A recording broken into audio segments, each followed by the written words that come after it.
পরম করুণাময় আল্লাহর নামে শুরু করছি।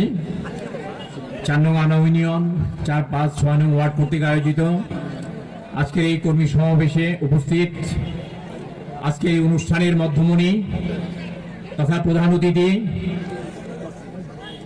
জামালপুর জেলা বিএনপির 3 বার নির্বাচিত সভাপতি, সরিষাবাড়ী উপজেলার সাবেক সফল উপজেলা চেয়ারম্যান, 2 বার নির্বাচিত পৌর মেয়র, যিনি আমাদের মাঝে উপস্থিত আছেন বাংলাদেশ জাতীয়তাবাদী উপজেলা সরিষাবাড়ী উপজেলা শাখার মূল দল, যুব দল, ছাত্র দল, স্বেচ্ছাসেবক দল, শ্রমিক দল সহ বিভিন্ন অঙ্গ সংগঠনের নেতৃবৃন্দ উপস্থিত। 4 নং আওনা ইউনিয়নের বাংলাদেশ জাতীয়তাবাদী দলের মূল দল, যুব দল, স্বেচ্ছাসেবক দল, শ্রমিক দল সহ বিভিন্ন অঙ্গ সংগঠনের নেতৃবৃন্দ যারা উপস্থিত আছেন, সবাইকে আমার সালাম। এবং একই সাথে আজকের এই মঞ্চের সামনে উপবিষ্ট সম্মানিত উপস্থিতি, আপনাদের সবাইকে সালাম জানিয়ে আমি আমার বক্তব্য শুরু করছি। আসসালামু আলাইকুম।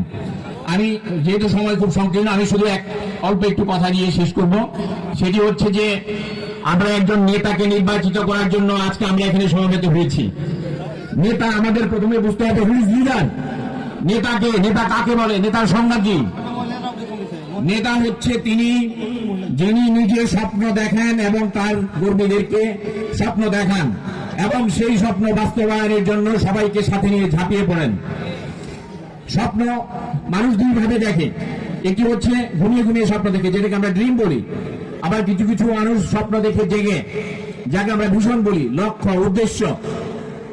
আমরা এমন একজন নেতাকে পেয়েছি যিনি কখনো ঘুমিয়ে স্বপ্ন দেখেননি, যিনি 17 বছর এই সরিষাবাড়িবাসীর জন্য জেগে স্বপ্ন দেখেছেন। সরিষাবাড়িবাসীকে কিভাবে তাদের সাফল্যের চূড়ান্ত শিখরে নেওয়া যাবে, সেই স্বপ্ন দেখার জন্য তিনি সবসময় নিজেকে নিয়োজিত রেখেছিলেন। 17 বছর যিনি স্বপ্নে বিভোর ছিলেন, ড্রিম আমরা যে স্বপ্ন বলি, আকস্মিক তিনি এসে মাঠ জুড়ে বলবেন, আমি আপনাদের ভাগ্যের পরিবর্তন করে দেব, আর আপনি সেটাকে বিশ্বাস করে নেবেন। আমরা কি এতই বোকার রাজ্যে বসবাস করি? অবশ্যই না, আমরা এত বোকার রাজ্যে বসবাস করি না।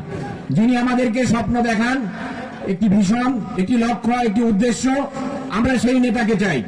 যে নেতা তার দলের কর্মীদের জন্য কাঁদে, যে নেতা তার দলের কর্মীদের জন্য ব্যথিত হয়, আমরা সেই নেতাকে বেছে নিতে চাই।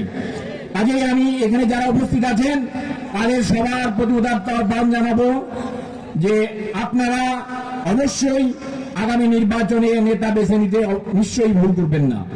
আর যারা ইতিমধ্যে বেঈমানি বিশ্বাসঘাতকতা করেছেন, তাদের উদ্দেশ্যে শুধু একটা কথা বলে শেষ করতে চাই, আসিতেছে শুভ দিন, দিনে দিনে বাড়ি আছে দেনা, সতীতে হই ফেরিন। সবাই ভালো থাকবেন, সুস্থ থাকবেন, সকলের সুস্বাস্থ্য দীর্ঘায়ু কামনা করে আমার বক্তব্য শেষ করছি। ধন্যবাদ সবাইকে। আসসালামু আলাইকুম।